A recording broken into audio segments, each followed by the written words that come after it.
Joining us now, great pleasure, Senator Rand Paul of the state of Kentucky. Senator Paul, thank you, sir. So I'm just kind of hearing through the grapevine, Hillary reported this, your friends on the other side of the aisle are really not listening to the votes yesterday in Kentucky and New Jersey and Minneapolis and Seattle and New York and so forth. What you thinking? Well, it kind of reminds me of the explanations for the stock market going up. One day the stock market will go up and they'll say it was caused by this. Then the next day it goes down and they'll say it was caused by the same exact explanation. So we all have the same set of data. We all saw that they got creamed. A very blue state of New Jersey, we almost won. A pretty blue state of Virginia, we won in a small, close election. But these are big, big signals of something, some dissatisfaction, sort of a wave of dissatisfaction with Biden's policies. Now, in Virginia, also, you have to give credit where credit is due. Glenn Youngkin ran a great campaign. Winsome Sears is a great candidate, and they deserve, the bulk of the credit. But if you add New Jersey to that, you say, my goodness, is there a wave of dissatisfaction with Biden policies? And I would have to say that there's a strong argument for that. And yet you have Democrats saying, well, we just didn't pass all of our socialist spend and debt. We didn't pass it all fast enough. That's why the voters are upset with us. That kind of explanation is bizarre and makes no sense whatsoever. Yeah, Senator Paul, it's interesting.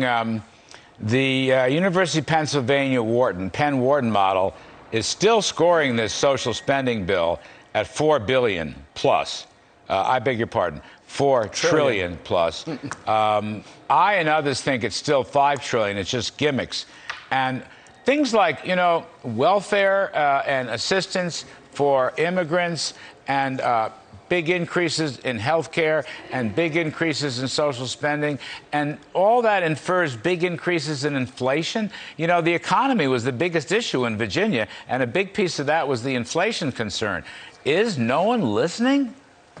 You want to poll something that polls close to zero, giving people who illegally came into the country $450,000 apiece for being separated from their family. Yep. That polls close to zero across the United States, whether you live in a blue, purple, or a red state. But as far as inflation and prices, people are seeing it in the grocery store, they're seeing it at the pump. But I think the inflation of this year is from the enormous $3 trillion deficit of last year. We've already locked in at least $3 trillion for this year. So I see 5% and higher for, a long time into the future. But I think it could be 10. I think it could be 15%. I think it could be bigger than anybody imagines, because we've never, ever borrowed this much money in such a short period of time. And the American consumer's not stupid. The American voter's not stupid. They know where this blame goes. It goes to Biden and the Democrats and this extraordinary amount of debt we're accumulating. Senator Paul, it just occurs to me, why do we need an increase? In other words, you had all these emergency measures in 2020 and early 2021. The one, in fact, last winter was not bipartisan. They had to jam it through with reconciliation. The emergency's over. We have a different economic situation. Why do we want to spend additionally at all? That's what I don't understand. Well, it's the opposite of what we should be doing. The alarm bells should be ringing about inflation and about instability. The instabilities are out there because inflation isn't uniform throughout the system.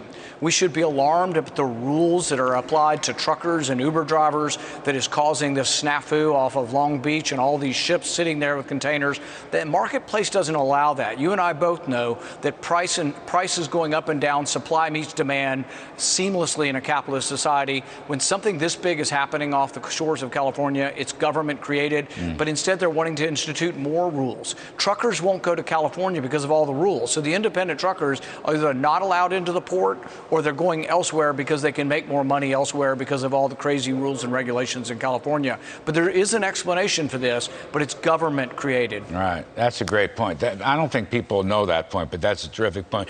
Last one, Rand. I think you've got a Fauci hearing tomorrow. Is he finally going to fess up that there was gain-of-function research money going into Wuhan, or what? He needs to. I don't think he will. But the reason why it's very important is this kind of research is still going on, and we could have another lab leak that could create much more havoc. This disease that we're dealing with has a 1% mortality, and that's bad. But what if the next virus that leaves from a lab has 15% or 50%? Fauci will not admit this because he doesn't want culpability or responsibility, but we need to get to the bottom of this because we should quit funding this. research money from Fauci's NIH is still going to Wuhan. As we speak, the money is still going to Wuhan. He hasn't learned his lesson. We need to be rid of him, frankly. All right, good luck tomorrow. Senator Rand Paul, thank you ever so much, sir. Hope to see you soon.